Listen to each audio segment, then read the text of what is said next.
सभी भक्तों और ईश्वर की संतानों को मेरा कोटि कोटि प्रणाम। बाबा भोले सबका कल्याण करें तथा सबकी मनोकामनाओं को पूर्ण करें, ऐसी आशा है और प्रार्थना है बाबा भोले से। जैसा कि हम श्री रुद्र संहिता के पंचम खंड का अध्याय कर रहे थे, 5 अध्यायों का अध्ययन करने के बाद 6ठे अध्याय से आज शुरू करेंगे। शुरू करने से पहले ओम नमः शिवाय, हर हर महादेव। त्रिपुर सहित उनके स्वामियों के वध की प्रार्थना, 6ठा अध्याय। व्यास जी ने पूछा, हे संत कुमार जी, जब उन त्रिपुर स्वामियों की बुद्धि उनकी पूजा सहित मोहित हो गई तब क्या हुआ? कौन सी घटना घटी? प्रभो कृपा कर इस विषय में मेरे ज्ञान को बढ़ाएं। तब व्यास जी के प्रश्न का उत्तर देते हुए संत कुमार जी बोले, हे महर्षि, जब उन तीनों पुरों का मुख पूर्व दिशा की ओर हो गया और तारकाक्ष, कमलाक्ष और विधुम्नमाली नामक दैत्यों ने भगवान शिव का पूजन और अर्चन छोड़ दिया, तब उनके राज्यों में चारों ओर दुराचार फैल गया। उस समय भगवान विष्णु और ब्रह्मा जी सभी देवताओं के साथ भगवान शिव की स्तुति करने कैलाश पर्वत पर गए। वहां पहुंचकर उन्होंने शिव जी को साष्टांग प्रणाम किया। तत्पश्चात देवता बोले, हे देवादिदेव, हे करुणा निधान, आप सभी जीवों के आत्मस्वरूप कल्याण करने वाले और अपने भक्तों की पीड़ा हरने वाले हैं। गले में नीला चिन्ह होने के कारण आप नीलकंठ कहलाते हैं। हम हाथ जोड़कर आपको प्रणाम करते हैं। आप सब प्राणियों एवं देवताओं के लिए वंदनीय हैं तथा उन सबकी बाधाओं और विपत्तियों को दूर करते हैं। भगवान, आप ही रजोगुण, सतोगुण और तमोगुण के आश्रय से ब्रह्मा, विष्णु और महेश के अवतार धरकर जगत की सृष्टि, पालन और संहार करते हैं। आप ही अपने भक्तों को इस भव सागर से पार कराने वाले हैं। वेद आपके परम ब्रह्मा स्वरूप और तत्व रूप का वर्णन करते हैं। आप सर्वव्यापी, सर्वात्मा और इन तीनों लोकों के अधिपति हैं। आप सूर्य से भी अधिक तेजस्वी और दीप्तिमान हैं। हम आपको नमस्कार करते हैं। आप ही इस प्रकृति के प्रवर्तक हैं तथा सब प्राणियों के शरीर में रहते हैं। ऐसे परमेश्वर को हम प्रणाम करते हैं। हे शिव शंभो, तारकाक्ष, कमलाक्ष और विदुन्माली नामक त्रिपुर स्वामियों ने हम देवताओं को अनेकों प्रकार से परेशान कर प्रताड़ित किया है। इन देवताओं का विनाश करने के लिए उन्मुख हैं। हे प्रभु, हम आपकी शरण में आए हैं। भगवान, उन असुरों का विनाश करके हमारी रक्षा कीजिए। इस समय तीनों असुरों ने धर्म मार्ग को छोड़ दिया है और नास्तिक शास्त्र का पालन कर रहे हैं। आपकी इच्छा के अनुरूप तारकाक्ष, कमलाक्ष और विदुन्माली तीनों धर्म कर्म से विमुख हो गए हैं, अतः अब आप उनका वध कर देवताओं को मुक्ति दिलाइए। इस प्रकार कहकर सभी देवता चुप हो मस्तक झुकाकर खड़े हो गए। तब भगवान शिव बोले, हे देवताओं, तारकाक्ष, कमलाक्ष और विदुन्माली तीनों ही यद्यपि धर्म से विमुख होकर धन, वैभव और ऐश्वर्य रूप में डूबकर सब कुछ भूल गए हैं, परंतु फिर भी वे मेरे असीम भक्त रहे हैं। जब भगवान विष्णु ने उन त्रिपुर स्वामियों को वहां की प्रजा के साथ मोहित कर धर्म कर्म से विमुख कर दिया है, तो वे स्वयं ही उनका वध क्यों नहीं कर देते? शिव जी के ये वचन सुनकर ब्रह्मा जी बोले, हे परमेश्वर, आप भक्त वत्सल हैं। पाप आपसे कोसों दूर भागता है। प्रभु, आपकी आज्ञा के बिना इस जगत में पत्ता तक नहीं हिलता। भगवान, आपकी इच्छा के अनुरूप ही विष्णु जी ने उन सबको मोहित कर पथ भ्रष्ट किया है। अब आप उन त्रिपुर स्वामियों का वध करके इस जगत का उद्धार कीजिए। प्रभु, आप तो इस जगत का आधार हैं। हम सब आपके सेवक हैं और आपकी आज्ञा के अनुसार कार्यों को पूरा करते हैं। आप सम्राट और हम आपकी प्रजा हैं। ब्रह्मा जी के इन वचनों को सुनकर भगवान शिव प्रसन्न होकर बोले, हे ब्राह्मण, आप मुझे देवताओं का सम्राट कह रहे हैं। आप ऐसा कैसे कह सकते हैं, जबकि आप जानते हैं कि मेरे पास ना तो कोई दिव्य रथ है और ना ही कोई सारथी है। फिर भला मैं कैसे उन सर्व सुविधा संपन्न त्रिपुर स्वामियों को युद्ध में परास्त कर पाऊंगा? मेरे पास तो धनुष भी नहीं है जिससे मैं उन दैत्यों का वध कर सकूं। भगवान शिव के ये कहते ही सब देवता प्रसन्न हो गए। उन्होंने कहा कि प्रभु, यदि आप उनका वध करने के लिए तैयार हैं तो हम सभी आपके लिए रथ तथा अन्य शास्त्र सामग्री का प्रबंध कर देंगे। 7वां अध्याय, देवताओं द्वारा शिव सत्वन। संत कुमार जी बोले, हे व्यास जी, जैसे ही शरणागत भक्त वत्सल भगवान शिव ने देवताओं की प्रार्थना स्वीकार कर तारकाक्ष, कमलाक्ष और विदुन्माली का वध कर करने का मन बनाया, उसी समय देवी पार्वती अपने पुत्र को गोद में लेकर वहां आईं। तब जगजननी मां जगदम्बा को आता देखकर ब्रह्मा, विष्णु सहित अन्य देवताओं ने हाथ जोड़कर उन्हें प्रणाम किया। अपने पुत्रों को देख भगवान शिव उन्हें प्यार करने लगे। तब देवी पार्वती भगवान शिव को अपने साथ लेकर अपने भवन के भीतर चली गई। भगवान शिव के इस प्रकार बिना कुछ कहे अपने भवन में चले जाने के कारण सब देवता बहुत दुखी हो गए, परंतु उन्होंने वहीं खड़े रहकर भगवान शिव की प्रतीक्षा करने का निर्णय लिया। उस समय वे दैत्यों के भाग्य की प्रशंसा करने लगे। वे सब देवता वहीं शिवजी के भवन के द्वार पर खड़े थे। तभी भगवान शिव के गण ने अपने स्वामी के द्वार के सामने भीड़ जमा देखकर उन पर आक्रमण कर दिया। देवता इस अनजान खतरे से संभल ना सके और अपने प्राणों की रक्षा के लिए इधर उधर दौड़ने लगे। कई साधु और ऋषिगण गिर पड़े, चारों ओर हाहाकार मच गया। तब भयभीत होकर सब देवता भगवान श्री हरि विष्णु की शरण में गए। देवताओं को समझाते हुए श्री हरि विष्णु ने कहा, देवताओं तथा मुनिगणों, आप लोग क्यों इतना दुखी हो रहे हैं? महान पुरुषों की आराधना करने में दुख तो आते ही हैं। इन कष्टों को झेलकर ही भक्त की दृढ़ता बढ़ती है और तब वे अपने आराध्य देवों को प्रसन्न कर पाता है। भगवान शिव तो समस्त गणों के अध्यक्ष तथा परमेश्वर हैं। आप सब मिलकर भगवान आशुतोष की प्रसन्नता के लिए ओम नमः शिवाय, शंभु शंभु, कुरु कुरु शिवाय नमः ओम मंत्र का 1 करोड़ बार जाप करो। वे इससे अवश्य ही प्रसन्न होंगे और हमारा कार्य पूरा करेंगे। भगवान श्री हरि विष्णु के इन वचनों को सुनकर सभी देवता बहुत प्रसन्न हुए और सहर्ष भगवान शिव की आराधना करने लगे। अपने कार्य की सिद्धि के लिए उन्होंने 1 करोड़ बार विष्णु जी द्वारा बताए गए मंत्र का जाप करना आरंभ कर दिया। जैसे ही उनकी ये आराधना संपन्न हुई, भगवान शिव उनके सामने प्रकट हो गए। भगवान शिव बोले, मैं आपकी इस उत्तम आराधना से बहुत प्रसन्न हूँ। आप अपना इच्छित वर मांगे। प्रभु के ये वचन सुनकर देवता बोले, हे देवादिदेव, हे जगदीश्वर, आप सबके कल्याण करता हैं। भगवान, हम पर कृपा कर हमारी रक्षा कीजिए। आप त्रिपुर स्वामियों का वध करके हमें भय से मुक्ति दिलाएं। तब भगवान शिव देवताओं की प्रार्थना सुनकर पुनः बोले, हे हरे, हे ब्राह्मण, हे देवगण तथा मुनियों, जैसा आप चाहते हैं वैसा ही होगा। मैं अवश्य ही आपकी आराधना सफल करूंगा। हे विष्णु, आप इस जगत के पालन करता हैं, इसीलिए त्रिपुर विनाश के लिए आप मेरी सहायता करें। मेरे लिए दिव्य रथ, सारथी और धनुष सहित आवश्यक सामग्री की व्यवस्था करें। संत कुमार जी बोले, मुने, भगवान शिव की इच्छा जानकर सब देवता बहुत प्रसन्न हुए। तथा शिवजी की आज्ञा अनुसार समस्त युद्ध सामग्री की व्यवस्था करने लगे। मुने, देवताओं द्वारा शिवजी को प्रसन्न करने के लिए 1 करोड़ बार जाप किया गया। ये मंत्र महान पुण्यदायी है। ये शिवजी को तुरंत प्रसन्न करने वाला तथा भक्ति मुक्ति के मार्ग पर ले जाने वाला है। ये मंत्र शिव भक्तों की सभी कामनाओं और इच्छाओं को पूरा करता है।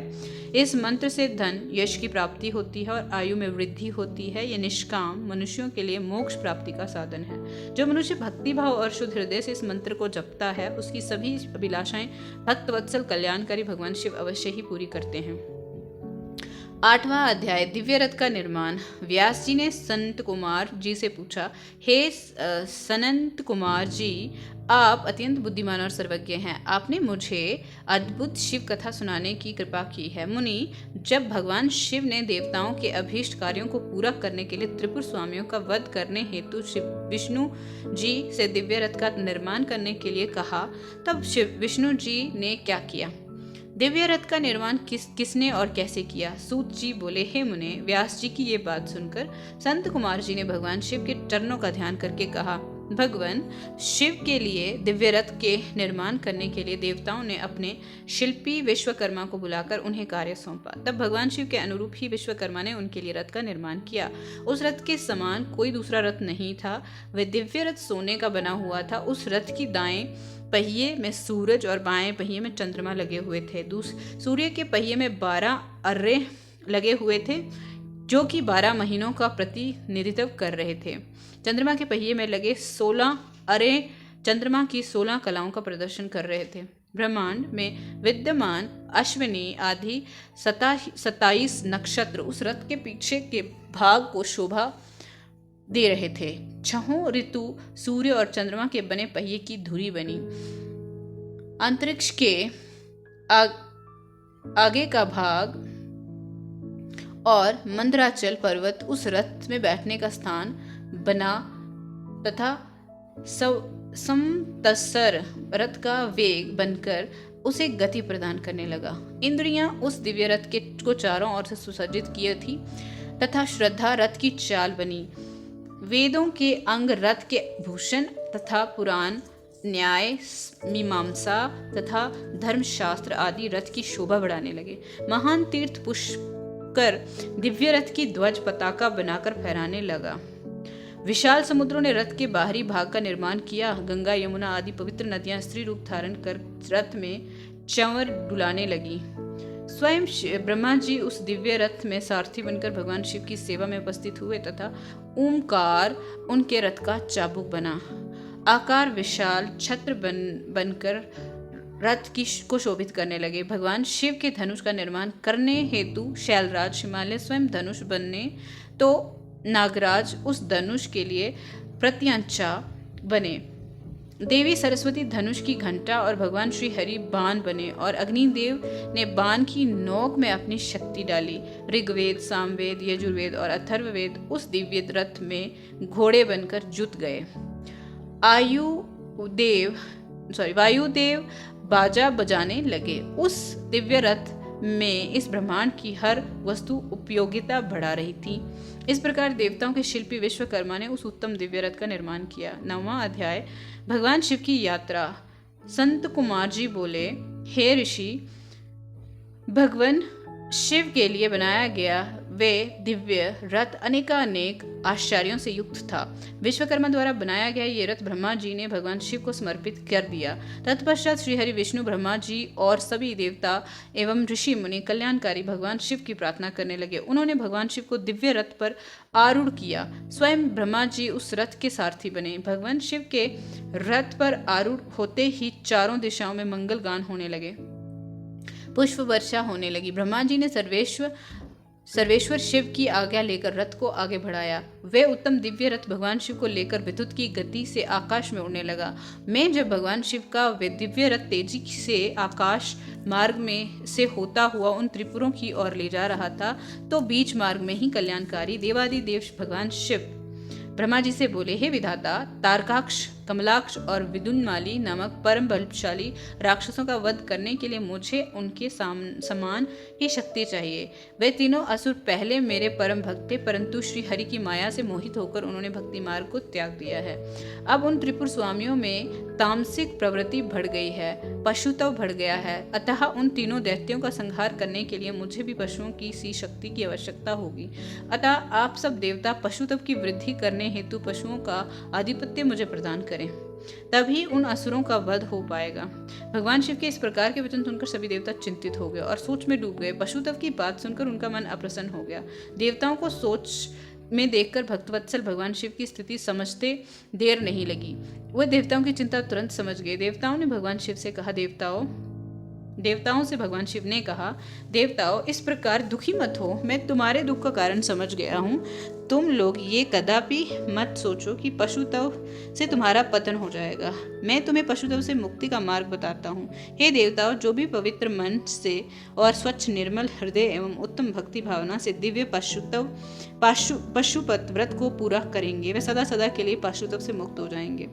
तुम्हारे अतिरिक्त जो मनुष्य भी पाशुपत व्रत का पालन करेंगे, उन्हें भी पशुत्व से मुक्ति मिल जाएगी। हे देवताओं, नित्य ब्रह्मचार्य का पालन करते हुए 12, 6 तथा 3 वर्षों तक पाशुत्व व्रत का पालन करने से सभी मनुष्यों एवं देवताओं को पाशुत्व से हमेशा के लिए मुक्ति मिल जाएगी तथा मोक्ष की प्राप्ति होगी, उनका कल्याण होगा, क्योंकि पाशुपत व्रत परम कल्याणकारी है। भगवान शिव के इन वचनों को सुनकर ब्रह्मा जी, श्री हरि, विष्णु एवं सभी देवी देवता बहुत प्रसन्न हुए और देवादि देव भक्तवत्सल भगवान शिव की जय जयकार करने लगे। तब सब देवता प्रसन्नता पूर्वक अपने अभीष्ट कार्य की सिद्धि के लिए पशु बन गए। तभी से सदाशिव पशुपति नाम से जगत में विख्यात हुए। उनका पशुपति नाम अत्यंत कल्याणकारी एवं अभीष्ट की सिद्धि देने वाला है। उस समय भगवान शिव के स्वरूप को देखकर सभी देवता एवं ऋषिगण बहुत प्रसन्न हुए। तत्पश्चात भगवान शिव ने अन्य देवताओं के साथ त्रिपुरों की ओर प्रस्थान किया। उस समय सारे देवता अपने हाथों में हल, मूसल, भुशुंडी और अनेक प्रकार के अस्त्र शस्त्र धारण कर के हाथी, घोड़े, सिंह, रथ और बैलों पर सवार होकर चल दिए। भगवान शिव की जय जयकार करते हुए वे आगे बढ़ते जा रहे थे। आकाश में उन पर फूलों की वर्षा हो रही थी। कल्याणकारी भगवान शिव के साथ उनके केश विगतवास, महाकेश, महाज्वर, सोमवल्ली, स्वर्ण, सोमप, सनक, सोमध्रक, सूर्यवर्चा, सूर्य प्रेक्षणक, सूर्याक्ष, सूरीनामा, सुर, सुंदर, प्रसंकंद, कुंदर, चंड, कंपन, अतिकंपन, इंद्र, इंद्रजय, यंता, हिमकर, शताक्ष, पंचाक्ष, सहस्त्राक्ष, महोदर, सतीजहु, शतयास्य, रंक, कर्पूर, पूतन, द्विशिख, त्रिशिख, अहंकारक, अजवक्त्र, अष्टवक्त्र, हायवक्त्र, अर्धवक्त्र आदि महावीर बलशाली गणाध्यक्ष उनको घेर कर चल रहे थे। इस प्रकार देवादिदेव भगवान शिव शंकर के साथ ब्रह्मा जी, श्री हरि, विष्णु, देवराज, इंद्र सहित अनेकों देवता, ऋषि, मुनि, साधु, संत भी अपने अपने वाहनों पर आरूढ़ होकर त्रिपुरों के स्वामियों पर त्रिपुरों का संहार कर देखने हेतु उनके साथ साथ चल दिए। 10वां अध्याय त्रिपुरासुर वध। संत कुमार जी बोले, जब युद्ध की सामग्रियों को साथ में लेकर भगवान से सदाशिव अपने दिव्य रथ पर बैठकर आकाश मार्ग में उन त्रिपुरों के निकट पहुंच गए, तब उन्होंने उन त्रिपुर का उनके स्वामियों के साथ विनाश करने के लिए रथ के शीर्ष स्थान पर चढ़कर अपने परम दिव्य धनुष पर प्रत्यंचा चढ़ाई, परंतु उनका बाण धनुष से नहीं निकला और वे उसी प्रकार उस स्थान पर स्थित हो गए। वे इसी प्रकार अनेकों वर्ष तक वहीं खड़े रहे, क्योंकि गणेश जी उनके अंगूठे के अग्रभाग में खड़े होकर उनके कार्य में विघ्न डाल रहे थे। इसीलिए ही तीनों पुरों का नाश नहीं हो पा रहा था। इस प्रकार जब भगवान शिव का बाण बहुत समय तक नहीं चला और वे एक ही स्थान पर स्थिर हो गए, तो सभी देवता चिंतित हो गए कि ऐसा क्यों हो रहा है। तभी वहां आकाशवाणी हुई, हे ऐश्वर्यशाली देवादिदेव, सर्वेश्वर कल्याणकारी शिव शंकर, जब तक आप गणेश जी का पूजन नहीं करेंगे तब तक त्रिपुरों का संहार नहीं कर पाएंगे। आकाशवाणी के वचनों को सुनकर सभी को बड़ा संतोष हुआ। तब अपने कार्यों को यथाशीघ्र पूरा करने के लिए भगवान शिव ने भद्रकाली को बुलाया। विधि विधान से सबने मिलकर अग्र पूज्य भगवान गणेश का पूजन संपन्न किया। पूजन संपन्न होते ही विघ्न विनाशक गणपति प्रसन्न होकर उनके मार्ग से हट गए और उन्होंने कार्य में आने वाले सभी विघ्नों को दूर कर दिया। उनके हटते ही भगवान शिव का तारकाक्ष, कमलाक्ष और विदुन्माली के तीनों नगर सामने नजर आने लगे। तीनों पूर्व कालवश शीघ्र ही एकता को प्राप्त हुए, अर्थात मिल गए। ब्रह्मा जी द्वारा प्रदान किए गए वरदान के अनुसार उनके अंत का यही समय था, जब त्रिपुर आपस में मिल जाएं। त्रिपुरों को मिला देख सभी देवता बहुत प्रसन्न हुए। वे प्रसन्न होकर भगवान शिव की जय जयकार के नारे लगाने लगे। तब ब्रह्मा और विष्णु जी ने महेश्वर से कहा कि हे देवादिदेव, तारकासुर के इन तीनों दैत्यों पुत्रों के वध का समय आ गया है। तभी ये तीनों पुर मिलकर परस्पर एक हो गए हैं। इससे पहले कि ये तीनों पुर फिर से अलग हो जाएं, आप इन्हें भस्म कर दीजिए और हमारे कार्य को पूर्ण कीजिए। तब भगवान शिव ने ब्रह्मा जी और श्रीहरि की प्रार्थना स्वीकार करके अपने दिव्य धनुष पर पाशुपतास्त्र नामक बाण चढ़ाया। उस समय अभिजीत मुहूर्त था। विशाल धनुष की टंकार से पूरा ब्रह्मांड गूंज उठा। तब भगवान शिव ने तारकाक्ष, कमलाक्ष और विदुन्माली को ललकार कर उन पर करोड़ों सूर्यों के समान प्रकाशमान पाशुपतास्त्र छोड़ दिया। उस बाण की नोक पर स्वयं अग्निदेव विराजमान थे। उन विष्णुमय अग्नि बाणों ने त्रिपुरवासियों को दग्ध कर दिया, जिससे देखते ही देखते वे तीनों पुर एक साथ ही समुद्रों में गिरी भूमि पर गिर पड़े। सैकड़ों असुर उस बाण अग्निबाण से जलकर भस्म हो गए। चारों ओर हाहाकार मच गया। तब जब तारकाक्ष अपने भाइयों सहित जलने लगा, तब उसे ये एहसास हुआ कि ये सब भगवान शिव की भक्ति से विमुख होने का परिणाम है। तब उसने मन ही मन अपने आराध्य भगवान शिव का स्मरण किया और रोने लगा। तारकाक्ष बोला, हे भक्तवत्सल, कृपा निधान, करुणा निधान भगवान शिव, ये तो हम जानते ही हैं कि आप हमें भस्म किए बिना नहीं छोड़ेंगे। फिर भी प्रभु, हम आपकी कृपा चाहते हैं, अतः आप हम पर प्रसन्न होइए भगवान। जो मृत्यु असुरों के लिए दुर्लभ है, वे हमें आपकी कृपा से प्राप्त हुई है। प्रभु, बस अब हमारी आपसे सिर्फ एक ही प्रार्थना है कि हमारी बुद्धि जन्म जन्मांतर तक आप में ही लगी रहे। ये कहकर वे सभी दानव उस भीषण अग्नि में जलकर भस्म हो गए। भगवान शिव की आज्ञा से उन पुरों के बालक, वृद्ध, स्त्रियां, पुरुष, पेड़ पौधे आदि सभी जीव जंतु भी अग्नि की भेंट चढ़ गए। उस भीषण अग्नि ने स्थावर, जंगम आदि सभी को पल भर में ही राख के ढेर में बदल दिया।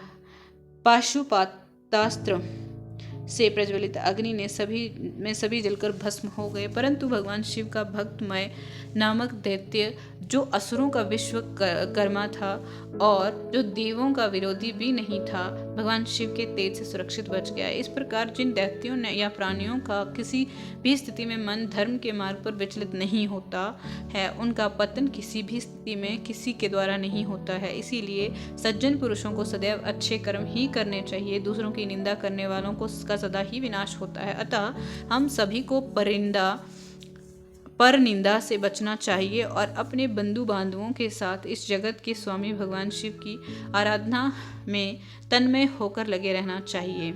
आज के लिए इतना ही। आगे का सफर अगली वीडियो के साथ जारी रहेगा। तब तक के लिए धन्यवाद। भगवान सबका भला करें।